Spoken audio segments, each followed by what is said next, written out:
Yeah, I mean, Joe Shin's as good at it as anybody that I've ever heard. Excellent, excellent stuff.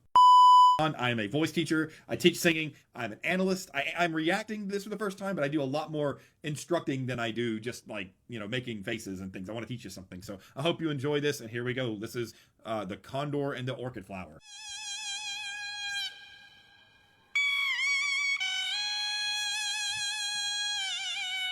What is that instrument?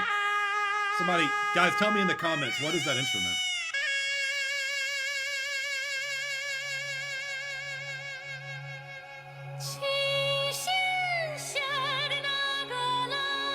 Is that Joe Shin?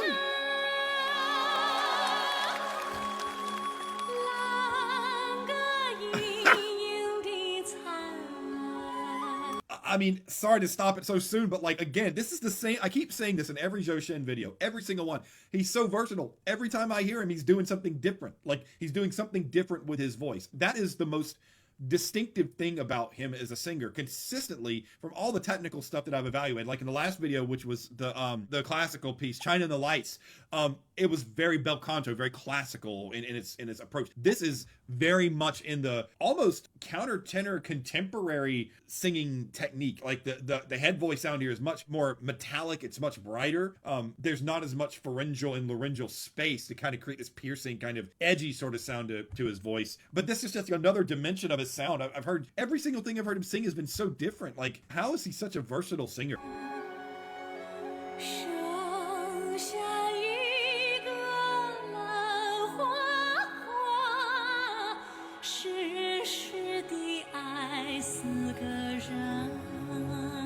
Yeah, he's so good.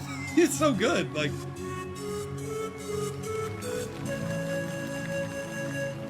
he's so good. Like, his I'll explain more in a bit. So this is another singer, right? Misterio, magia y sueño y un amor. Okay.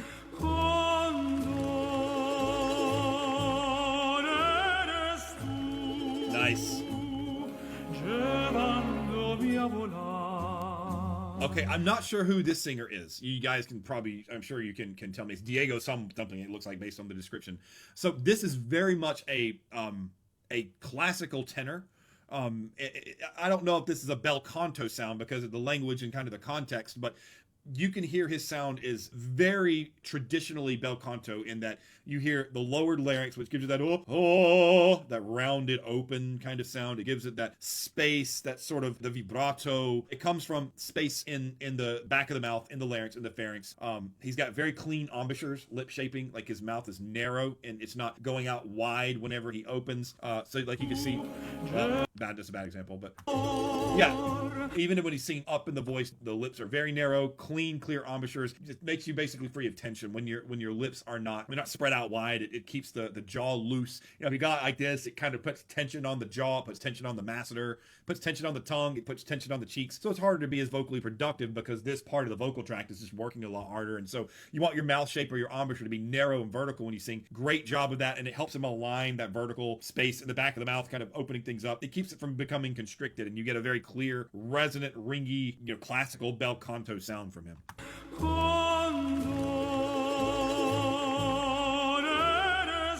Yeah, so that was a really nice move up into the nice job moving up beneath the passaggio. Yeah, good stuff. He's a great singer too. This is clearly a countertenor sound, and his singing here is supposed to be a foil to the darker, richer kind of singing that the other singer is doing. So you can tell that based upon the timbral difference, or the difference in the sound quality, when you listen to Joe Shin's sound, it's not as rounded. It's like I mentioned before, it's almost kind of got this edge or this kind of ping on the sound. It's very edgy, it's ringy, it's bright in the timbre, and that's coming from not creating as much space in the back of the mouth, kind of keeping maybe the larynx in a more neutral position, using the M2 register, the head voice, and kind of keeping the vocal tract a little more narrow. I'll demonstrate. I'm not going to sound like Joe Shin, obviously, but I'll try to give you demonstrations. If I'm up doing this thing, oh, that kind of sound, what he's doing is more like, and I'm a bass baritone. I use my head voice, but not as fluently as Joe Shin does. But you can hear the difference in the tone. like you can hear it wavery with me. It's not super consistent, but what I'm doing in that second sound is I'm not letting the larynx drop as much. I'm not creating quite as much space in the pharyngeal area. I'm just keeping it all a little bit more narrow, so the sound takes this brassier kind of brighter tone than when you open up and it sounds darker and richer. What's interesting to me is that he still manages to get this really nice vibrato and ring on the sound. You know, that the vibrato, the oh, that kind of sound, that spinny sound. He still manages to do that even with the more kind of closed pharyngeal position. That's pretty unique.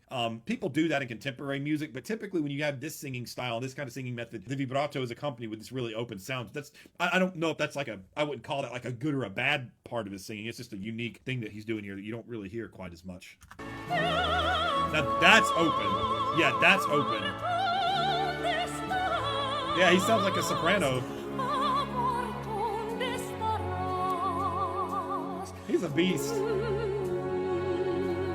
I love Joshin. I've heard enough from him now. Like, wow. Nice.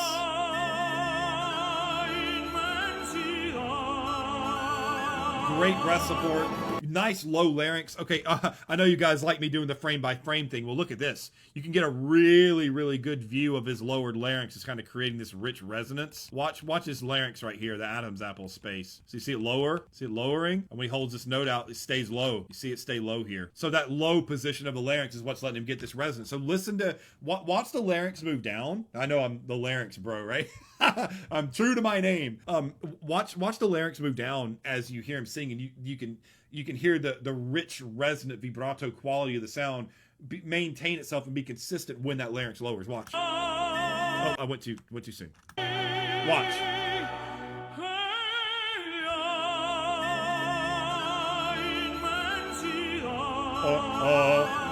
See that on that vowel, you see how low it is, and he keeps that really rounded, rich resonance. Yeah, the low laryngeal position is that's like the foundation of classical singing, and that's why I talk about it so much, because I'm a classically trained singer, and I studied bel canto, and I studied classical technique, and that's I don't only teach classical technique, but that's kind of my bread and butter. And so when you study the great masters of the past, your Pavarottis, your Carusos, your Bastianinis, your Cheryl Milnes, guys like that, these all-time classic great baritone-esque bel canto singers, and you listen to them talk about singing, they'll all tell you the low larynx is the key to creating that resonance that you need to sing in this style. So remember, not in the quantity, not in the pushing. Instead to say oh fi, say oh fi, oh, not oh ma oh. In other words, the mouth, instead to make oh with the joint out, is making oh. Picture John Sutherland. You can usually see visual indicators that larynx is low. This is as good of an example of being able to see this as I've seen. Period. Like, you can clearly see that lowered laryngeal position that's helping him get that resonance.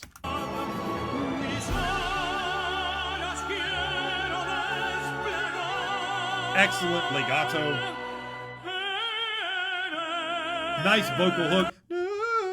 You can. I'm a baritone, so I'm singing this in my head voice, but you can kind of hear how the sound narrows out, leans out a little bit on the top when he moves up to the high note. It changes its timbre, its quality just a little bit. Those are these micro adjustments that he's making in the throat. He's engaging a little bit of the cricothyroid muscle when he moves up to that to take some of the weight off and let him carry that resonant sound on the high note right here. That if you listen to that note, you'll hear that it has a slightly different timbral quality to what the notes lead up to it do. So listen. It kind of hangs up there a little bit.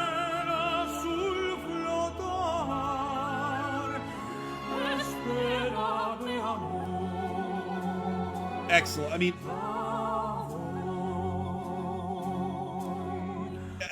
mean, Joshin's also, he's just, gosh, he's so good at maintaining lines of sound. Like, and I don't want to define legato again. Just pick another video.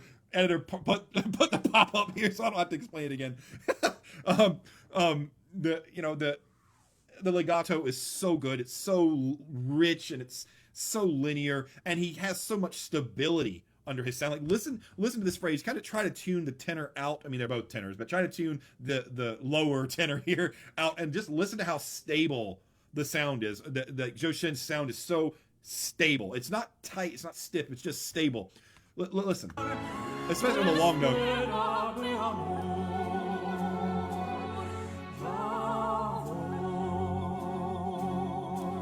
It sounds like he could hold that line for an eternity. It's just so stable. The breath, and that comes from having a very good understanding and control of the amount of subglottal air pressure. Subglottal pressure being the air that's coming from the lungs after it's gone into the body, and the diaphragm is moving back up and pushing the air back out, and the intensity of the pressure coming out into the larynx and through the trachea, the windpipe, into the larynx, making the sound.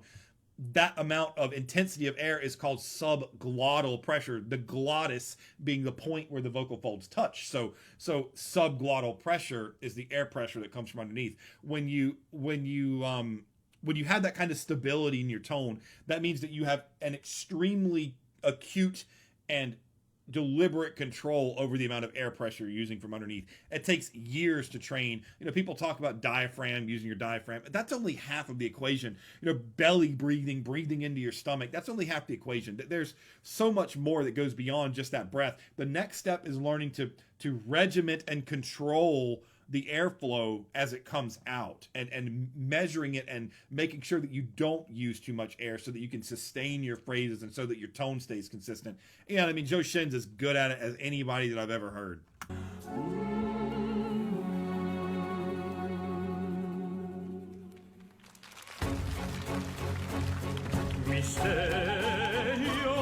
Melisma.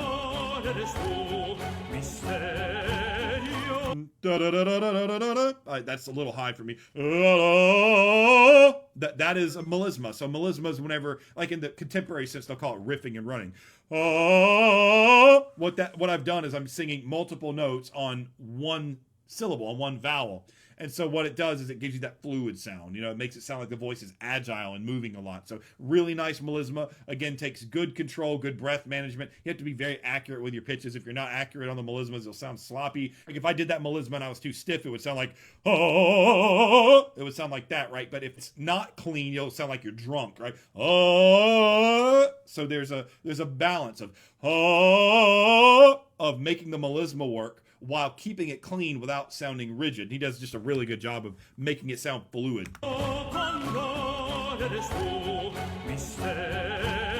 Yeah, and again, to talk about it again. So one thing that we learn in classical technique is that you can do this, I guess you would call it like recapitulation of the breath. You can kind of do that sort of thing to make the melisma cleaner. Like there's a piece that I sung when I was in college called With Joy the Impatient Husbandman. That was a Haydn piece. I don't know if I can remember the whole line. The goal,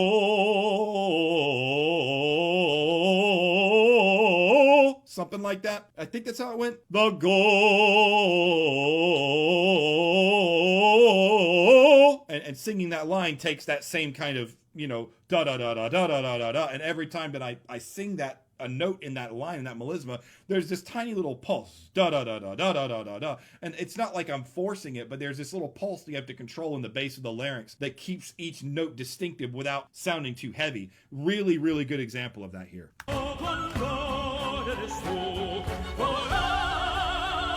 Oh, cool! Like little trill.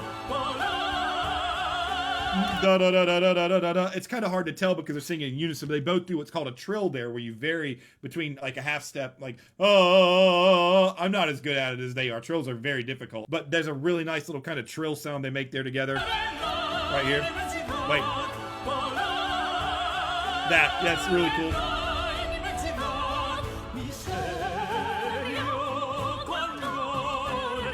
I love Zhou Shen's, I love the space he creates in this high range. It sounds like a soprano. He doesn't sound like a tenor trying to be a soprano. He sounds like a soprano. It's just so good.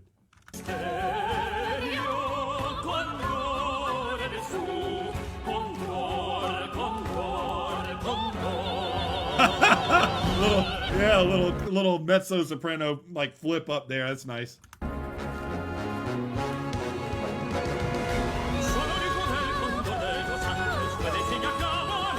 Okay, so here you've got, this is interesting. Man, I'm sorry to stop it so much, you guys. I know some of y'all don't like that, but I'm trying to teach, and if I don't stop, I'm gonna lose my thoughts, right? So what's interesting here is now Joshin has gone away from the classical technique. Like you hear this straight tone that doesn't have vibrato on it. It's got this almost linear sound, and it's a little brighter, back to that metallic kind of brighter sound thing that he's doing. So there's clearly some intent here behind him creating a parallel between the non-vibrato sound and this rich, like dark, open vibrato thing. He's trying to create a foil or a contrast between the two. Maybe there's something about the lyrics that I don't know. Maybe you guys can explain this to me, and that might help give me some context on it. But again, it's just a versatility. The fact that he can just switch gears in the same range, in the same register, but go from having this clearly non-vibrato straight tone singing in this range, along with switching it into this like bel canto, dramatic high mezzo soprano head voice type thing with all the characteristics of the bel canto sound. Excellent stuff.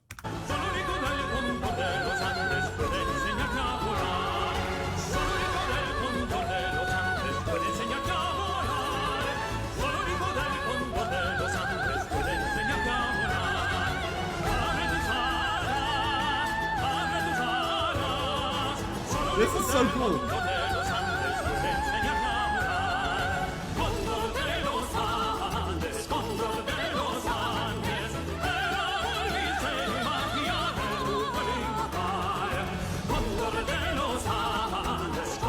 Like, I don't even want to talk. I just want to listen.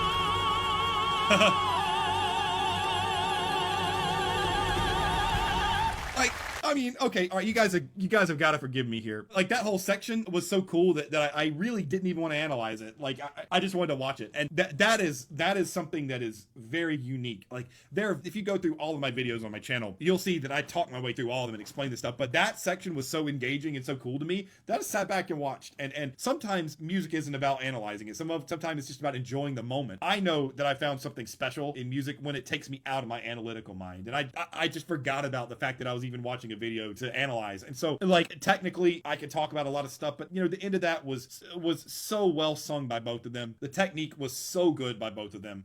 The counterpoint, which is like the rhythmic distinctions that kind of create the counter melodies with the rhythm, it was so clean. Both of their techniques were so good, and I don't mean to just give shallow commentary. I don't normally do that, but it was so good that I wasn't picking it apart. And there are a few videos on my channel that have done that to me, where I just stop thinking about technique and I just enjoy it. And that is, you just don't see that much. And so for me, you don't see me singing this just so good that I just shut up. I never shut up. So actually, it's funny because I think there was a comment in one of my last videos on Billy where someone said, when are you going to see the video of Joshin that makes you not have any words? And it's funny because I think I just found it. Like the last 45 seconds of that was so cool, so engaging, so fun that I just wasn't even thinking analytically. It was just great.